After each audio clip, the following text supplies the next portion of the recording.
Okay, a lot of us have been having discussions about footwork. One of you sent me this video and wanted to get my thoughts on it. So the Lee Taft discussed plyo step. So I think this has to do with the negative step. So we'll see, and I'll give my thoughts on it. Okay, guys, I wanted to just make a comment on. Sorry, you know they call it the boomer pause. So old people like me, whenever we start our phone camera and we're trying to take a video, and there's that long like awkwardness beforehand. Okay, guys, I wanted to just on? make a comment on a good discussion, a good professional discussion we were having on Twitter. It was about the plyo step, and I had put out something really quick on just it not being a really teachable skill. It's just more of an endorsed skill. And some people will say that I teach it, and that's not true, because it isn't something you can teach. Now, what you do teach is the areas around the body that can affect the efficiency of what a plyo step, or what we would call a repositioning step. There's basically 3 or 4 repositioning steps. One I call a plyo step, another one a hip turn where we actually take the place of pivoting. Another one is called a directional step when we take off sideways, and then there's variations of those types of movements. What's the discussion that we had on Twitter was basically, some coaches agree, some coaches disagree. And when I have someone say, well, why would an athlete step backward when they want to go forward? My question to that coach is, are you asking yourself, okay, so why would an athlete take that, what you would call a backward step? I don't call it a backward step because they're actually not stepping backwards. A step has to do with how far the hips travel, right? So if I were to take a step backwards, my hips would actually travel backwards. That's not what you're seeing. Actually, you're not stepping backwards because I need to be nice. I don't even know why I'm attacking him, because I think he's going to make all the points for the negative step, which are fine. I agree. I actually agree with it all. The negative step is good, or the plyo step is what he calls it. It does have its uses, 100%.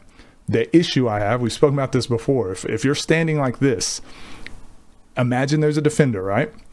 If my first step goes here and then I explode forward, they're ready for an action, right? But if my first step is just boom, if I can generate the same amount of force by just doing that, then I can actually get my shoulders and the ball and my foot past them before they have a chance to recover, hopefully. I feel like the best time to use a negative step or the plyo step is when when they are out of position, when they're already out of position and you just want to go. Let's just say you're dribbling, you're not set, but your foot is backwards or you're off balance. You can quickly get yourself going. I think that's fine to do. I think to be dribbling and being on balance and ready to go, and then you're all right, ready to go, negative step, go. That's when it's you're revving yourself up, and good defenders will see that as well. And you can't step as far forward. And also they typically teach it whenever it's into the crossover step as well. So we'll see what the rest of what he says, but just refuting that first point he made about not going backwards. Well, you literally are stepping backwards. With a plyo step. With a plyo step, we just call that repositioning. If an athlete needs to go in a new direction and they're not currently aligned very well in that direction, you're going to see them react, and you're going to see one of the feet, one of the legs, push off in the complete opposite direction of the way they want to go. If I'm going in this direction, you're going to see this leg push off in this direction. Right? That isn't something I came up with. It just occurs. And the reason I'm even willing to have this discussion is simply just because I think it's that important. But in 1987, that's when I first started discovering more about why we move that way. I was a college student.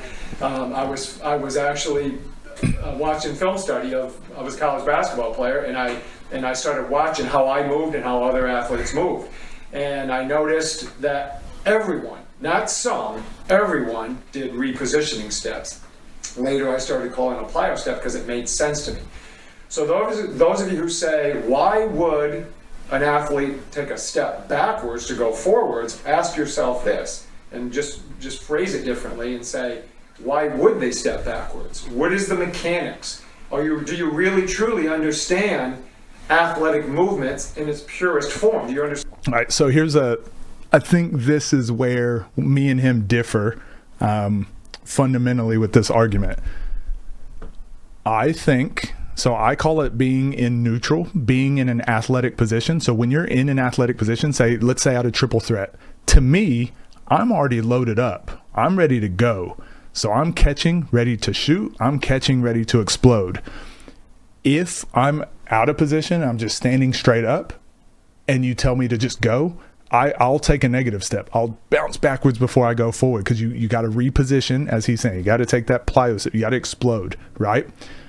I teach just always be loaded up, ready to go. Always be in an athletic stance. We teach it defensively, always be in an athletic stance, rebounding, athletic stance, dribbling, triple threat. Like, to me, basketball is played from an athletic stance. If you're already in that stance, whenever it's time to go, you can just explode forward. You shouldn't have to be step backwards to get that explosiveness to go forwards, if that makes sense. Generally, people aren't already loaded up, ready to go, though. So that negative step just happens. Our bodies are really good at being efficient, and that's why we naturally do that, because it's an efficient way to move that way. But if we can train ourselves to be ready and ready to go, we can start inputting that into the moves that we're training. So if I'm already loaded up, ready to go, I can explode right. Now I can explode right, cross left. I can shot fake, explode. Like, you can do all these things now because you've taught yourself how to be in that athletic stance already and go either direction without having to rely on that negative step. Understand the biomechanics and the laws of physics that allow an athlete to be quicker when that occurs. Now, I didn't need research to show me that worked, because for 15 years prior to even learning of the research out there, it's the best way I'll explain it. So the way he's explaining is like, we naturally do this, and it's the most efficient way our bodies work, and it already knows how to do it. And I'm presenting a more efficient way if trained. So if you train this way, it will be more efficient to not have to take that negative step. You still use it when you can and when you want to, but to not need it. High jumpers, long jumpers, take either of those. The very first time you ever went and did, let's say you're trying to high jump and you're trying to jump over that pole, your body, how are you going to naturally jump over it? You're probably going to jump over it forwards. You're probably going to just jump over it and do that little like this over it and keep your body upright. But people that have trained to be professional or elite high jumpers, they're going to run, they're going to turn, they're going to jump over it backwards. It's not natural. It doesn't feel right, but you had to train that way because once you understand the physics, once you understand how the body can be pushed to its limits, and that's how the highest people or the highest jumpers are jumping, you start, okay, well, I need to learn that technique. That's how I feel about the negative step. The negative step is what we naturally do. That's what our bodies want to do, but good defenders start seeing those things, and it's a tell. It becomes a tell. And also, it's just to me, I say inefficient, because you're taking an extra step. You're making an extra movement when, if you can do it with less, do it. I totally believed in it. I knew it worked. I had timed it myself with athletes, and it was always the most effective. Well, then studies started to come from Europe and several other places using force plates in several different stances, and they proved that it actually is the most efficient and effective. And again, while it might drive the most force, you're still having to load up. The game of basketball is played like this, split-second decisions. And if you can play from triple threat, and you learn how to be explosive with the footwork that we talked about in the footwork video, you can take a dribble without loading up, without needing momentum, without taking a negative step. You can literally shot fake, dribble, pick up the ball and finish at the backboard. You can do that from 4 to 5 feet behind the three-point line. So for me, if I'm playing at the three-point line and I've now trained my body to not need the negative step, it allows me to make those quick split-second decisions, and my shot looks the same as my shot fake. It looks the same as my drive. It looks the same as my crossover. All of them look the same. So now when the defender is running at me, to them, they just got to guess. And I'm like, I could do 4 or 5 different things out of this one out of this one catch, and it can be a quick reaction based on what the defender does. If I just let my body naturally do the thing, then it's like they have a little bit more of an advantage to start being like, oh, when he takes that step backwards, it's going to be a crossover step. Now, some of you will say, well, why don't we just roll forward? Or they're not in good posture. I had a comment saying, it's not natural. If that's the case, well, then poor posture is natural. Well, that's just an irrelevant conversation, because we're talking about, when I say it's natural, it's an innate movement. That's what everybody just does. They just react. If an athlete does not take a plyo step, it's because they didn't need it. Okay, they were somehow in a better body position or a staggered stance where they just didn't need it. Don't need a staggered stance, but you don't always need it. I think that's exactly what I'm saying. Like, it's good to have. It is good to learn. It is good to know when your body is doing it. It's good to be aware of these things, but you don't need it. If you can do it without it, do it without it. It wasn't that they weren't, it wouldn't be something that they would use on another occasion, but they didn't need it at that time. So when people dismiss 100% that an athlete should never take a repositioning or a plyo step, that's completely incorrect, because just sit down and watch any professional sport. Watch a basketball game tonight. What's that quote from Star Wars? It's only the Sith deal in absolutes. It is ridiculous anytime people are like, you should never do this, or you should always do this, or you should only do this, or this is the one way that works. This is the one ring to rule them all. Basketball, sports, there's 1,000 ways to do anything. I am a firm believer, though, of mastering one or understanding why they work or why it doesn't work, and then being able to get your body to do that thing, to replicate that movement. Preseason games on, just watch them all move, and you'll see it happen time and time again. So first, understand laws of movement, and then understand the biomechanics behind the movement and why it actually occurs. When I've actually had coaches say to me, well, why don't we just roll forward? Why don't we get in a stance, and why don't we roll forward? Well, first of all, why would you roll forward if you don't know where the play is going to go? If I have a tennis athlete that is waiting for a ground stroke, and they're in their athletic stance, or they're bouncing, and they start rolling forward, or a basketball player rolling forward, or a football player rolling. Well, yeah, no, you can't. You can be prepared to roll forward, because again, we're going one direction. When I catch that ball, when the ball is being thrown out to me, I'm already prepared, and I'm already scanning the court.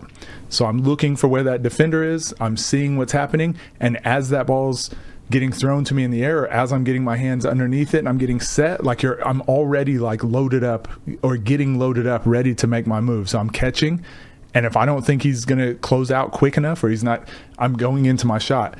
If I'm catching and he's running from this side, I'm probably loading up and exploding with my left. If he's coming from the left, I'm probably exploding out with my right. You have forward momentum, because I know I want to go forward. I'm not going that way. Forward. Can you imagine a cornerback rolling forward, or a linebacker rolling forward? When they don't know what's going to happen, they react to the I disagree. Situation. And secondly, if you're going to ask them to roll forward, why wouldn't you just stand them like this? And I'm not saying roll. I don't necessarily like that term of roll forward, because that insinuates that you're just like falling forward, but it's just be loaded up to go forward. If I'm being told to go forward, just stand like this. And like I said, the problem with this is, like, we're playing basketball. I want to be able to run right or left. When you stand like this, yes, you're faster going forward, you're faster running, but you're not faster going this way or this way equally. Like now you're kind of predetermining what your options are. If you can learn to be in an athletic stance, you can then react and go either direction. Now you've opened up another side of the court for yourself. But if I'm in an athletic stance, and if you're only gaining, let's just say, how much faster can it possibly be to do a negative step from the 3-point line, or no negative step? In terms of seconds, it's probably 0.03 seconds or something faster.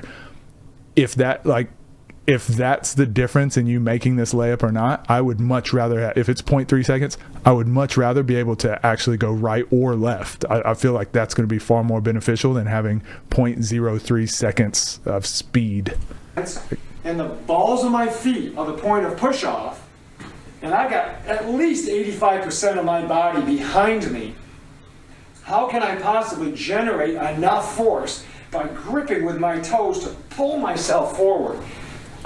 See, and this is the problem with these kind of conversations, right? And I'm probably doing it the other way. How can I possibly conceive of pulling myself forward but digging my toes into the come on. Like, again, I've showed you guys in the footwork video, you can literally walk. You can walk from the 3-point line to the basket. You don't need a ton of momentum. Now you get in the habit of being able to explode out of that stance with no momentum. When you get into a game, you're going to have a little bit of momentum because you're either dribbling into it or you're catching it with a little bit of a dip. Like, you're going to have a little bit of momentum. Then it seems extremely easy because you're used to practicing it without momentum. I have proven hundreds of times that just won't happen. I posted a video that I did at George Hill's camp. Simply told the boys, stand on the line, when I say go, go, and they did it. And then I asked. But again, that's not a good way to tell people that want to be better athletically or more efficient, just like, hey, watch what these kids naturally do. Kids also naturally skip because it's more efficient for lightweight. When you're little and you're lightweight, it's more efficient to skip to get to places than it is to run or it is to walk. That's why you see little kids skipping all the time. But once you get either too big this way or you start getting a little bit taller and your body weight composition, all that changes, it's not as efficient to skip anymore. So that's what it's more efficient to run or walk. So our bodies naturally do these things without us knowing. Our bodies are pretty good at being efficient. That doesn't mean turn our brains off and think like what's relevant for my sport and for my scenario, though. I don't think he's saying that. And I would love to have a conversation, but I think this was like 11 years ago or something, a while back. But I get what he's saying, but I also think there's a counter argument to it of like, just because it's efficient naturally doesn't mean you shouldn't train. You shouldn't adapt to the training. Like I said, with the high jump and the long jump, example. I asked them to try not to. I said, do what most coaches will teach you, to not take that plyo step. Not one of them could do it. Honestly, I actually believe most coaches teach that without knowing. And be efficient and take off quickly. So I won't argue the fact that the plyo step isn't used every time, but when it's not used, it's because the athlete at that current time was in a stance that allowed them to not have to use it. And I'll give you a quick example. I'm working with a Ball State volleyball player now. And she, in her volleyball stance, is a staggered stance. And when she goes to take off, because she's in her staggered stance, she doesn't always take it. On occasions, she will take it. All right? If I do a ball drop and it's really reactive, she will take it. Other times she won't, because if she knows exactly where she's going to go, then she does not need to take it. 99% of the time, athletes are going to take it, and those are the ones that are going to be most efficient. Now, 99% of the time, those will be the most efficient. Again, I disagree. Look at Shai Gilgeous-Alexander. Most of the times he beats people is because he's taking an onside step, so he's stepping with the foot that's on the outside. He does do what the trainer is talking about, like as he's dribbling, he like gets into this little split stance and then pushes off with this back foot and goes. But what we're talking about is, let's say Shai is standing still and he goes, boom. Like, that's not what's happening. He's dribbling. His feet are constantly in this split stance. To me, that's the athletic stance we talk about, being in neutral. He's constantly in this. So he might explode a little step here, and then that becomes his anchor step, and then he explodes. Like, there's a lot of little tiny nuances, and that's the part I'm talking about playing in, right? This nuance. But you don't need this to do that. It's just like, yeah, there's this little type of nuance, but you can just go. You can just do that. Believe me, I've had this discussion countless times over 25 to more years than that, and I have never once had anybody convince me differently. And more people now understand that if they understand movement, first of all, the people that argue with me that don't understand the movement, I can't argue with you because I can't convince you until you understand why it occurs. Once you understand that, you'll disagree with your own comments as to why it happens. So I am not arguing with anybody. I'm just trying. I love these conversations because it's a good professional. But please make sure you do your work first. Understand human movement. The reason we would take a plyo, stretch reflex step, and why the body encourages that and likes that energy that it creates, and why athletes actually do it and then they take off quicker. So yeah, like I said, I haven't changed anything, my thoughts on it. Most of I think this guy, if I had to guess, he probably is good enough to look at his athlete and be like, yeah, like you said with the volleyball player, oh, sometimes she does this, sometimes she doesn't, whatever. The issue is most trainers, because they're like, oh, read somewhere that the negative step is good, so now they don't understand why, they don't understand how it works and why, so they can't really explain like what you should be doing, what you shouldn't be doing. That's kind of the big, and that's with basketball skills in general, right? That's just where we are. So yeah, I think it's a good discussion. I do think it's important to know why. Like I said, if you can explain the why to things, then it makes the discussion a lot more fruitful. I'll look at shooting. Let's say shooting, for example, it's a lot more efficient to get a really big dip into your shot and shoot. But why don't we do that? Because you're not going to get your shot off. So I do think, like in sport, there's always room for, okay, how much do I need to dip? Because I shoot better the more I dip, but it's too slow. We're always making these little concessions. We're always making these little these decisions of like when to use this, when not to use it. So for me, the negative step is, let's have a baseline of not using it first and understand why this works, why this doesn't work, how I can shift the defense. Then we start going, hey, if he is shifted or out of position, or I'm just trying to go as fast as possible, that's when this will work. Train your body to do both. Then when it comes game time, your body is naturally going to do the one that's most efficient for that spot. So if I catch the ball and I know it's more important for me to get my shoulders past the defender and to get my foot outside their foot, I'm not going to take a negative step without taking a dribble. I'm probably just going to go, right? But if I catch it and they're out of position and I take a dribble, I might do a negative step to get more momentum going forward. So I think being able to train both, understand both, then when it comes game time, like your body's just going to, like I said, our bodies are efficient. And that's where you want to be as a player. You want your body to be reacting in these scenarios. You don't want to be thinking the whole time. So yeah, thanks for sending that through. Hopefully this helps with this discussion and shed some light on it. Let me know your thoughts down below, what you guys think, and if you were taught the negative step or not to do the negative step, or plyo step as he calls it, and interested to see what you guys think. Anyways, take care. See you in the next one.